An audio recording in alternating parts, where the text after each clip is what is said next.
السلام عليكم، اهلا بكل حبايبي. يا رب تكونوا بخير واحسن حال. كل عام وانتم طيبين. هعمل معاكم النهارده كفتة الرز بأبسط طريقة وأسهل طريقة. في 5 دقايق هتكوني محضراها. لو عندك كبة في البيت هتعمليها في 5 دقايق. ما عندكيش كبة هقولك برضو على المكونات اللي تاخديها تعمليها بره، بس تجهزي المكونات الجميلة دي في البيت وتروحي تفرميها عند أي جزار بره. بس هتبقى معاكي كفتة في منتهى الجمال. معايا دلوقتي اهو المقادير بتاعتي: نص كيلو من اللحمه، انا مستعمله لحمه جملي، وانت ممكن تستعملي اي لحمه تانية حسب ما انت عايزه. لازم تكون حمرا كده ما فيهاش اي دهون. ودلوقتي معايا بصلايه واحده بس، ومعايا 5 فصوص من الثوم. لو كبار انا مقسمهم 2 كده، لو صغيرين 8 فصوص. وقرنين شطه خضراء اختياري، وده ربع كيلو من الرز. الربع كيلو قبل الغسيل اهو زي ما انتم شايفين، كوبايه مج شاي مليان ومعلقتين عليه. ومعايا البهارات: معلقه ملح ومعلقه فلفل اسمر ومعلقه كمون ومعلقه كزبره ومعلقه 7 بهارات، كلها معالق صغيره من بتاعه البهارات. ومعايا معلقتين من بهارات الكفته لو متوفره. وكده يبقى تمام. ومعايا ربطه واحده من الكزبره وعليها عودين من الشبت. ما تكتريش الشبت علشان بيسمر عجينه الكفته، فلو بتحبي الشبت حطي عودين 3 بس. ودلوقتي هروح اغسل الرز كويس واحطه يتصفى، وهنيجي دلوقتي نفرم اللحمه بتاعتنا. لازم تغسلي الرز كويس قوي وتصفيه كويس علشان هنطحنه في الكبه بتاعه الخلاط. انا دلوقتي هقطع اللحمه قطع صغيره كده علشان هفرمها في الكبه.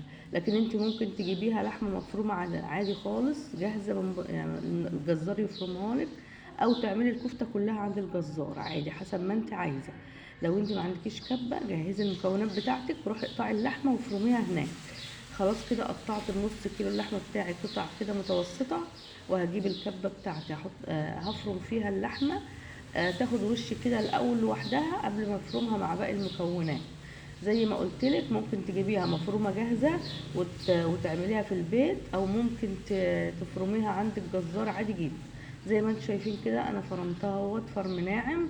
وخلاص كده هشيلها بقى من الكبة على جنب لحد ما افرم بقية المكونات بتاعتي، وارجع تاني احطها معاها في نفس الكبة. طبعا انا مش هغسل الكبة لان انا بعمل كفتة وبعمل كل المكونات في نفس الكبة، فمش هغسلها دلوقتي، ما يجراش اي حاجة لو مكانها لحماه. اجيب بقى السكينة كده وهقطع البصلاية بتاعتي في قلب الكبة كده كله على بعضه اهو. وهقطع وهحط الثوم. تمام كده زي ما انتم شايفين كده هنقطع البصلايه بس نحط قرن الفلفل والثوم، وهحط الخضار كمان معاهم وهديهم فرمه كده مع بعض المكونات دي. تمام كده زي ما انتم شايفين كده. طبعا زي ما قلت لك ما عندكيش كبه هتعملي ايه؟ هتجهزي كل المكونات دي مع بعض: بصلايه، قرنين شطه لو اختياري، 5 فصوص من الثوم، ربطه كزبره على عودين شبت، ونص كيلو اللحمه، ومعاهم كوبايه الرز. كوبايه ومعلقتين رز ولا ربع كيلو رز. تجهزي كل المكونات دي وتروحي للراجل تقولي له يفرمها لي مع البهارات. طبعا هيفرمها لك كده وشين، لازم تعمليها بره وشين. تمام. لو انت هتعمليها بره فرمت كل حاجه بقى هي مع بعض في الكبه، هركنها بس على جنب كده عبال ما اطحن الرز بتاعي. انا حطيته في مصفى كده يتصفى كويس قوي، وهنبدا بقى نطحنه مع بعض في الكبه بتاعه الخلاط. مطحنه بتاعه الخلاط العاديه احط شويه بشويه هم، وهبدا اطحنهم وهم مبلولين عادي، مش هسيبه ينشف قوي يعني. انا بس صفيته في مصفى، مش لازم تسيبيه يوم ولا 2 ينشف زي ما بيقولوا، لا. وهو مغسول لسه عادي اهو، بس لازم تصفيه كويس ما يبقاش فيه ميه. وهنطحنهم كده طحن ناعم، وهنزل عليهم هنزل بيهم في قلب الخضار والحاجات اللي احنا طحناها في الكبه دي. هطحنهم شويه بشويه عشان طبعا المطحنه بتاعه الخلاط مش هتاخد الربع كيلو كله. بعد ما طحنتهم كلهم ونزلت بيهم على الخضار اللي انا طحناه، هديهم فرمه برده مع بعض كده. الحاجات دي بتاخدش دقايق يعني، انا بضرب بس ضربتين 3 كده وخلاص. زي ما انتم شايفين كده، شايفين الرز اختفى خالص مع الخضار، اختفى ما بقاش له اي اثر. بعد كده بقى هنزل باللحمه بتاعتنا عليهم، وهديهم برضو كده فرم بتاع 7 دقايق كده. طبعا لو تشغلي الكبه هتشغلي دقيقه وتريحيها، ودقيقه وتريحيها، وتحطي معاهم التوابل. وهبدا اضربهم مع بعض برضو 7 دقايق كده، كل ما بين كل دقيقه ودقيقه بفصل يعني بتضربي 7 مرات او 8 مرات، بس بتفصلي وتريحي الكبة ما بين كل دقيقة ودقيقة كده لحد ما يبقى معاكي الكفتة جاهزة ناعمة. شايفين الجمال؟ ما خدتش معايا دقايق بجد. بدل زحمة بقى المحلات، لو موجودة الكبة في البيت يعني هتعمليها في البيت بالطريقة دي، ولا زحمة المحلات في الموسم دوت، ولا اي تعب ولا اي حاجة. في 5 دقايق هتكوني محضرة احلى واجمل كفتة رز ممكن تعمليها. نص معلقة زيت وببدأ ألمها بإيدي كده وأعجنها بس كده بإيدي دقيقة واحدة بس وخلاص، وأحطها ترتاح في التلاجة بقى نص ساعة قبل ما نشكلها. لازم تسيبها ترتاح كده وتتماسك مع بعض، والرز والكفتة وكل حاجة تتماسك كده مع بعض كويس. هي ما شاء الله جميلة زي ما انتم شايفين كده، بتتصبع عادي، بس لما تسيبيها ترتاح بيبقى أحسن برضو في التصبيع، وكمان ما تفكش معاكي وتبقى في منتهى الجمال. وانا طبعا عاملاها لحمة جملي زي ما قلت لكم، لكن انت ممكن تعملي اي لحمة تانية لو انت مش حابة الجمل. خلاص كده بعد نص ساعة اتشمعت وزي ما انتوا شايفينها كده وارتاحت وبقت زي الفل. هنبدأ بقى نصبعها مع بعض. هجيب بس معلقة زيت كده في طبق، وهنجيب الحاجة اللي هنرص فيها الصوابع الكفتة بتاعتنا، وهناخد قطعة بقطعة في ايدينا كده ندمجها مع بعض، ونبدأ نقطعها كده اي تقطيع الأول حسب حجم الصباع اللي انت عايزاه. انا هعملها هصبعها صوابع صغيره، يعني لما اعملها في الصلصه تبقى على قد المعلقه، تاخديه بالمعلقه كده ما يتقطعش زي ما انتوا شايفين كده. تمام، انا بعمل صوابع صغيره كده علشان برضو ما تتعبش اللي بياكل، وخصوصا لو في اطفال يعرفوا ياكلوا على طول وياخدوا الصباع بالمعلقه على طول كده.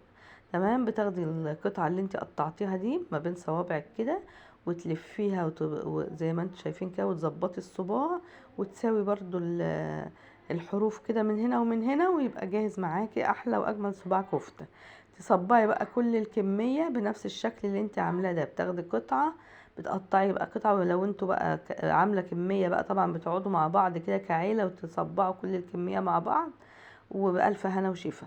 بتلفيه كده ما بين ايديكي وتظبطيه عشان يبقى سوا واحد، وتظبطي الحروف بتاعته ويبقى معاكي بالشكل الجميل ده.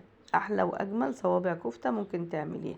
وبرده ممكن تعمليها دواير يعني زي ما انت عايزه. بصي، بتاخدي بس القطعه انت عاملاها وتلفيها ما بين صوابعك كده دايره، وتبقى احلى دواير معاكي برضو. شايفين ما شاء الله احلى واجمل كفته، ريحتها حلوه قوي ومتماسكه وزي الفل، يعني عجينه ناجحه جدا جدا. اعملي بس المقادير المظبوطه دي بالظبط. المقادير دي حلوه قوي، ما تزوديش رز عن كده. هو ربع كيلو رز ممكن تعمليها كبيره كده، زي زمان بقى واهالينا كانوا بيعملوا الصوابع كبيره كده. بس بصراحه يعني لازم تقعدي تقسمي بقى بالمعلقه وانت بتاكلي، او تقطعي بالمعلقه وانت بتاكلي. فانا بحبها صغيره كده عشان تبقى سهله في الاكل للاطفال وللكبار كمان. هعمل بقى كل كميه الكفته بتاعتي بنفس الشكل ده، سواء صوابع او دواير.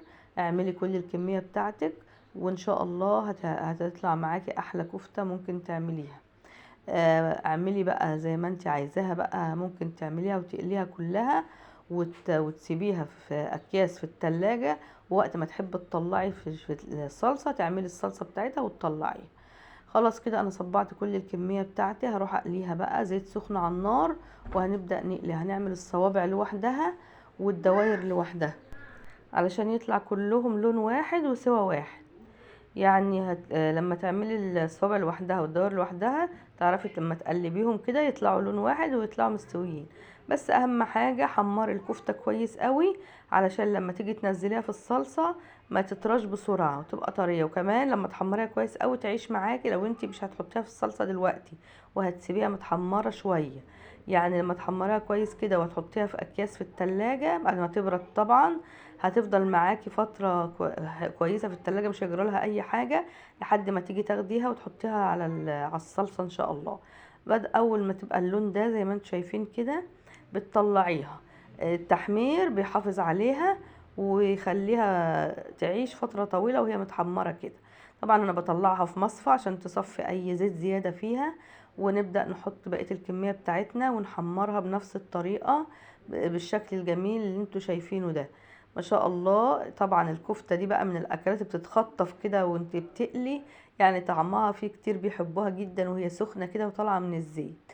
جربيها بالطريقة دي وبألف هنا وشفا، وان شاء الله تطلع معاكي ناجحة 100% في البيت بكل نظافة وتطلع جميلة جدا وحلوة قوي. لو ما عندكيش الكبة الكبيرة دي وعندك مثلا كبة صغيرة، جهزي كل المكونات واعمليها في الكبة الصغيرة برضو، بس شوية بشوية على قد ما تاخد معاكي الكبة برضو عشان ما تبص منك. يعني نص كيلو ممكن تعمليه على 3 مرات او 4 مرات حتى. وادي شكل الكفتة بتاعتي بعد ما طلعتها كلها، هي النص كيلو في قلب المصفى. شايفين الجمال ما شاء الله، يعني متحمرة كده وكمان طرية من جوه، حلوة جدا جدا. وان شاء الله مش هتفك منك ابدا في الصلصة. يلا بينا بقى نعمل شوية صلصة حلوين واوريكم الكفتة كمان بعد ما نعملها في الصلصة. بصلاية صغيرة قوي هنحطها مع معلقة زبدة كده على النار او سمنة، وبس نديها لون كده لحد ما تبقى ذهبي. وبعد كده هنزل عليها بمعلقة من التوم ولحد ما اشم ريحة التوم بس كده وياخد لون ذهبي بسيط، وانزل بصلصة الطماطم. ومعايا معلقة صغيرة من بتاعت البهارات دي، فلفل اسمر، معلقة 7 بهارات، معلقة بابريكا، معلقة كزبرة وكمون. وهننزل عليها مع نص معلقة من السكر عشان حموضة الطماطم. وتزودي صلصة لو موجود عندك برضو او متوفر عندك عشان تدي لون حلو للصلصة، معلقتين صلصة طماطم كده. ونسيبهم يتسبكوا كويس قوي مع بعض. وبعد كده ننزل بالكفتة ونسيبها بس 10 دقايق كده تغلي مع الصلصة بتاعتنا دي، التسبيكة اللي عملناها دي. ولو لقيت التسبيكة تقيلة قوي زوديها نص كوباية مية. وبعد كده سيبيها تغلي بقى ال10 دقايق دول، وما شاء الله تاكلي احلى كفتة. شايفين الجمال، متماسكة ومستوية في نفس الوقت وما بتاخدش وقت خالص على النار. يعني شايفين الدايرة، الصباع زي ما هو ما فكش ولا اي حاجة. الصباع متماسك وفي نفس الوقت مستوي وطعمه جميل جدا. اتمنى تجربوا الوصفة بقى في البيت بالطريقة دي، ان شاء الله هتعجبكم. ولو عجبتكم عملتوها وجربتوها وطلعت حلوة معاكم، اعملوا شير للفيديو عشان يوصل لكل حبايبكم. ويا ريت ما تنسونيش باللايك. ولو اول مرة تشوفيني ومش مشتركة في قناتي، اتمنى تشتركي وتفعلي زر الجرس على الكل عشان يوصلك كل جديد. سلام عليكم ورحمة الله وبركاته.